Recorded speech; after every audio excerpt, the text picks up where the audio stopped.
هذا استشفاء معدلونا سيداتي والسادة الملابة لاختي الغالية وفنانة موريتانيا العظيمة قرمي سيداتي واللابة، الله يشفيها إن شاء الله. راني طالب منها الموريتانيا كاملة تدعيها بالشفاء، هي قعبارية وثارية.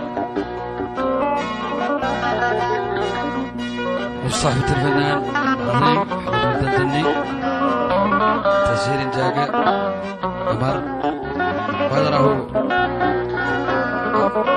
أطلع في البوير من التاج الأديب الكبير عبار الغيلاني. تشفي قرمي وبدون قيد، تشفي قرمي وبدون قيد، تقدر تشفيها ما بعيد.